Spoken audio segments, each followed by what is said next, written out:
की ऑर्बिट के बाहर एक स्पेस स्टेशन को दिखाया जाता है। यहाँ पर एक एस्ट्रोनॉट काम कर रहा होता है जिसका नाम रॉय है, और तभी वो एनर्जी वेव जो बार बार कई सालों से धरती को नुकसान पहुंचा रही है वो स्पेस स्टेशन से टकराती है, जिससे पूरा का पूरा स्पेस स्टेशन तबाह हो जाता है। और रॉय जो कि बाहर काम कर रहा होता है उस वेव के टकराने की वजह से वो नीचे गिर जाता है। स्पेस स्टेशन भी पूरी तरह से तबाह हो जाता है और अब रॉय अंतरिक्ष से धरती की कक्षा में आ जाता है। वो लगातार धरती की तरफ गिरना शुरू हो जाता है।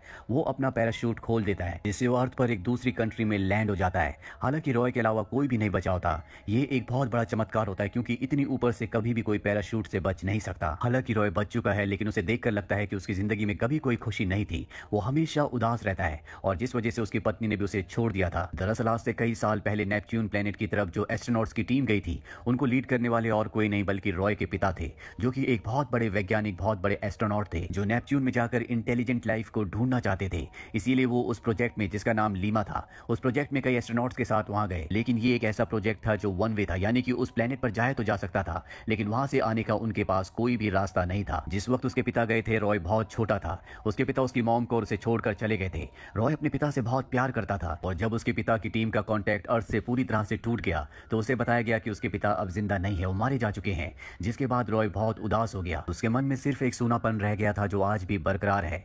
अब रॉय को उसकी टीम अपने पास बुलाती है और उसे बताया जाता है कि जो एनर्जी वेव तुम्हारे स्पेस स्टेशन से टकराई थी, जिससे एक्सीडेंट हुआ था, वो नेपच्यून प्लेनेट से आई थी। हमें लगता है कि तुम्हारे पिता अब भी जिंदा है। वो अर्थ से निकलने के 16 साल बाद नेपच्यून प्लेनेट पर पहुंच गए थे। कॉन्टैक्ट उनसे टूट गया लेकिन आज पूरे 29 साल हो चुके हैं और उनके पहुंचने के बाद से एनर्जी वेव्स धरती पर आना शुरू हो गई। हमें लगता है कि वहां पर वो कुछ ना कुछ एक्सपेरिमेंट्स कर रहे हैं और अगर वो इसी तरह से करते रहे तो हम अपनी धरती को खो देंगे। इसीलिए हमने तय किया है कि तुम एक टीम के साथ मार्स प्लेनेट पर जाओ, जहां से तुम नेपच्यून प्लेनेट पर अपने पिता से कांटेक्ट कर सकते हो और तुम्हें इन सब चीजों को उन्हें रोकने के लिए कहना होगा। अब रॉय भी मान जाता है क्योंकि वो अपने पिता से मिलना चाहता है, वो उनसे बहुत प्यार करता है। इसीलिए वो टीम के साथ मार्स पर जाने के लिए तैयार हो जाता है। लेकिन सबसे पहले इन्हें मून पर जाना होगा। यहाँ पर कर्नल भी उसके साथ आते हैं। दरअसल वो उसके पिता के एक पुराने दोस्त हैं और अब ये सब के सब मून पर पहुंच जाते हैं, जहां पर इनका एक मिलिट्री बेस होता है। पर तभी कुछ लोग इनके ऊपर हमला कर देते हैं और यहाँ पर हमें पता चलता है कि मून पर भी अब जमीन का डिस्प्यूट चल रहा है। यहाँ पर इंसान आराम से आ जा सकते हैं। अब इनके ऊपर जिन लोगों ने हमला किया होता है वो इनके सभी साथियों को मार देते हैं। लेकिन रॉय और कर्नल किसी तरह से बचकर बेस तक पहुंच जाते हैं। कर्नल की हालत बहुत ज्यादा खराब हो जाती है क्योंकि उन्हें हार्ट की प्रॉब्लम है और रॉय से कहते हैं कि मैं यहाँ से आगे नहीं आ सकता। और वो रॉय को एक सीक्रेट मैसेज देते हैं जिसके अकॉर्डिंग रॉय के पिता को, जो कि नेपच्यून में अपनी टीम के साथ गए थे, उन्हें स्पेस में ही खत्म करना होगा। यानी कि उन्हें किसी भी कीमत पर धरती पर नहीं आने दिया जाएगा क्योंकि सबको लगता है कि वो धरती के लिए, अर्थ के लिए खतरा है। ये सुनकर रॉय को बहुत दुख होता है और अब वो अपने बचे हुए साथियों के साथ मार्स प्लेनेट की तरफ निकल पड़ता है। और जब ये मार्स की तरफ जा रहे होते हैं तभी रास्ते में इन्हें एक दूसरे स्पेस स्टेशन से सिग्नल्स मिलते हैं और ये लोग तय करते हैं कि इन्हें उस स्पेस स्टेशन पर जाना चाहिए। हालांकि रॉय ऐसा करने से मना करता है। वो कहता है कि हमारा मिशन मार्स पर जाना है, लेकिन उसकी बात नहीं सुनी जाती और अब सब के सब उस जगह पहुंच जाते हैं जहां से इन्हें सिग्नल्स मिले थे। और जब स्पेस स्टेशन के अंदर जाते हैं तो पूरी तरह से खाली होता है, वहां पर कोई भी इंसान नहीं होता और अगले पल एक बहुत बड़ा चिंपैंजी इनके ऊपर हमला कर देता है जो बहुत खतरनाक होता है। रॉय किसी तरह से उसे केबिन के अंदर बंद करके मार देता है और उसने इनके कैप्टन को बहुत बुरी तरह से जख्मी कर दिया होता है, जिस वजह से उनकी मृत्यु हो जाती है। और अब ये बचे हुए क्रू मेंबर्स मार्स की तरफ निकल पड़ते हैं। और इससे पहले कि इनका स्पेसशिप मार्स पर लैंड करता, एक बार फिर से वही एनर्जी वेव आती है जो इनके स्पेसशिप को पूरी तरह से हिला देती है। रॉय किसी तरह से उसे संभाल कर लैंड करवा देता है और अब ये मार्स पर लैंड कर चुके हैं। जिसके बाद ये नेपच्यून प्लेनेट से कांटेक्ट करते हैं जहां पर आज से 29 साल पहले रॉय के पिता अपनी टीम के साथ गए थे। रॉय को यहाँ पर एक मैसेज पढ़ना होता है। वो उस मैसेज को पढ़ देता है लेकिन इन्हें कोई भी रिप्लाई नहीं आता। और इसके बाद रॉय एक बार फिर से ट्राई करता है और इस बार वो लिखे हुए मैसेज को नहीं पढ़ता बल्कि उसके दिल में जो उसके पिता के लिए इमोशंस होते हैं वो उन इमोशंस को बयां करता है, जिससे वो खुद भी बहुत ज्यादा इमोशनल हो जाता है।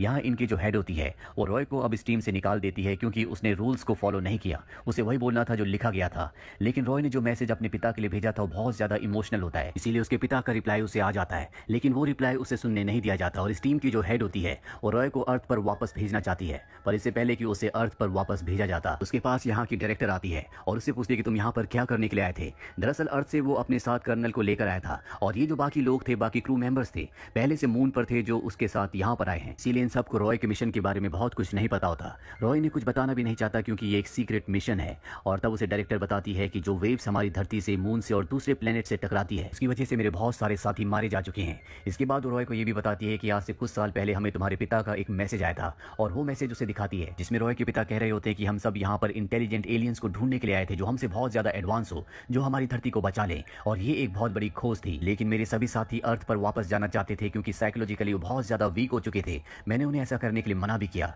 लेकिन उन सब ने मेरी बात नहीं मानी। और जब वो स्पेसशिप लेकर वापस जा रहे थे तो मैंने उन सब के लाइफ सपोर्ट हटा दिए, जिस वजह से उन सब की मृत्यु हो गई।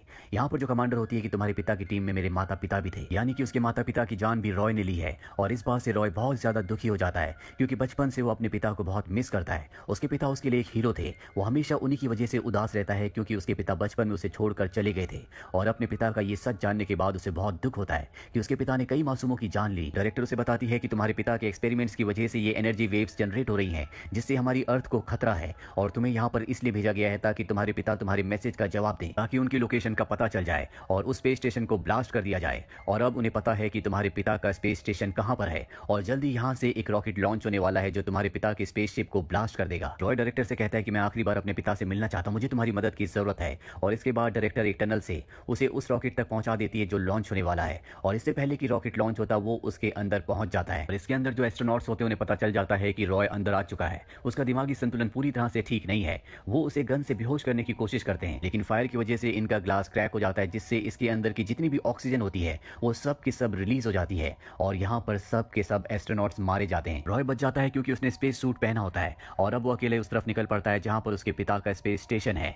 रास्ते में जाते हुए उसे अपने पिता की बहुत याद आ रही होती है। वो उनके वीडियोस देखता है और आज जो भी उसकी मेंटल स्टेट है, जहाँ पर वो बिल्कुल भी खुश नहीं रहता, जिसकी वजह से उसकी पत्नी भी उसे छोड़कर जा चुकी है, वो सिर्फ इसलिए है क्योंकि उसके पिता बचपन में उसे छोड़कर चले गए थे। वो अपने पिता से बहुत प्यार करता है और एक बार वो उनसे मिलना चाहता है ताकि उसके दिलो दिमाग में जो उदासी वो हमेशा के लिए खत्म हो जाए। और अब वो स्पेस स्टेशन तक पहुंच जाता है। जब वो उसके अंदर जाता है तो देखता है कि वहां पर बहुत सारे एस्ट्रोनॉट्स और वैज्ञानिक होते हैं जिनकी डेड बॉडीज होती है। और सामने उसे एक बहुत बड़ा टैंक दिखता है जिसके अंदर एंटी मैटर है। वो समझ जाता है कि इसी की वजह से वो एनर्जी वेव्स आ रही हैं। रॉय के पास जो न्यूक्लियर बॉम्ब होता है वो उसे वहां पर फिट कर रहा होता है। तभी उसके पिता के ऊपर से आवाज आती है कि वहां पर कौन है। वो पहचान जाते हैं कि ये उनका बेटा रॉय है। वो कहते हैं कि हमें यहाँ पर कोई भी जीवन नहीं मिला, लेकिन मैं यहाँ पर जीवन ढूंढ कर रहूंगा क्योंकि मैं फेल नहीं होना चाहता, मैं हारना नहीं चाहता। रॉय को देखकर उन्हें बिल्कुल भी खुशी नहीं होती। हालांकि रॉय अपने पिता को इतने सालों के बाद देखकर पूरी तरह से हैरान होता है। बचपन से वो अपने पिता को मिस करता है। उसके जीवन में जो उदासी है, जो दुख है, वो उसके पिता की वजह से है क्योंकि उसके पिता उसे छोड़कर चले गए थे। लेकिन उसके पिता को देखकर लगता है कि वो रॉय से बिल्कुल प्यार नहीं करते। और वो ये कहते भी हैं, वो कहते कि मुझे तुमसे कोई लगाव नहीं था, बल्कि मैं तुमसे और तुम्हारी मॉम से नफरत करता था। इसीलिए मैं तुम सबको छोड़कर यहाँ पर आ गया क्योंकि मुझे अपने काम से प्यार था और अब यही मेरी दुनिया है। लेकिन रॉय कहता है कि मैं आपसे बहुत प्यार करता हूँ, मैं हमेशा आपका इंतजार करता रहा और आप कभी फेल नहीं हुए क्योंकि आपको पता चल चुका है कि यहाँ इस प्लेनेट की जिसकी तलाश करने के लिए तुम आए थे वहां पर कोई भी लाइफ नहीं है और अब आपको और मुझे घर वापस जाना होगा।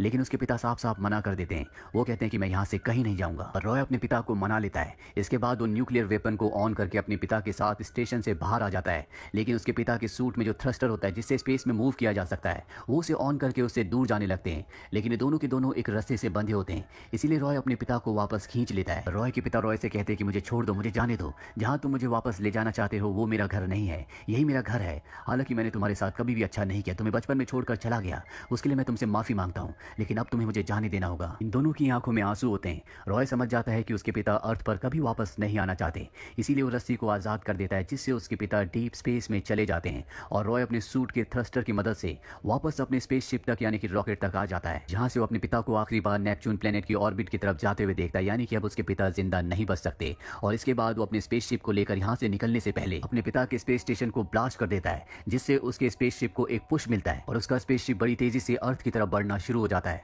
हालांकि उसके स्पेसशिप में फ्यूल भी कम होता है, लेकिन पुश की वजह से वो अर्थ की तरफ बहुत तेजी से बढ़ रहा होता है। रॉय के पास अपने पिता की पूरी रिसर्च भी है जिसमें वो पढ़ता है कि इस पूरे ब्रह्मांड में इंसान ही सबसे ज्यादा बुद्धिमान है और धरती के जो रिसोर्सेज खत्म हो रहे हैं, धरती जो खत्म होने के कगार पर है, वो इंसानों की वजह से हो रही है और इंसानों को ही उसे बचाना होगा। इसके बाद वो अर्थ पर वापस आ जाता है। वो जख्मी होता है इसीलिए उसे हॉस्पिटल में ले जाया जाता है और बचपन में उसके पिता की वजह से उसके दिमाग में जो सैडनेस होती है अब वो भी पूरी तरह से खत्म हो चुकी है। उसे पूरी असलियत पता चल चुकी है। उसने जो भी एक्सपीरियंस किया होता है उससे रॉय को एहसास होता है कि जो भी लोग उसके पास हैं उसे उनसे ही प्यार करना होगा। उसकी पत्नी जो उसे छोड़कर चली गई होती है वो अपनी पत्नी से मिलने के लिए जाता है और उसे कहता है कि मेरे मन में एक ही जिद थी कि मैं अपने पिता से मिलूं, लेकिन मैं अपने पिता की तरह नहीं बनना चाहता। मैं तुम सबसे प्यार करता हूं और तुम्हारे साथ रहना चाहता हूं। दरअसल रॉय को लगता था कि उसके पिता उससे दूर हो गए हैं जो उससे बहुत प्यार करते थे, लेकिन उसके पिता ने उससे कभी प्यार नहीं किया था और आखिरी में उसके पिता ने उससे माफी मांगी थी और रॉय नहीं चाहता कि वो भी अपने पिता की तरह बने, इसीलिए वो अपनी पत्नी से माफी मांगता है और कहता है कि अब मैं पूरी तरह से बदल चुका हूं। इस पूरे सफर ने रॉय को यह समझा दिया कि उसे जीवन में स्टैग्नेंट यानी कि एक जगह रुकना नहीं चाहिए,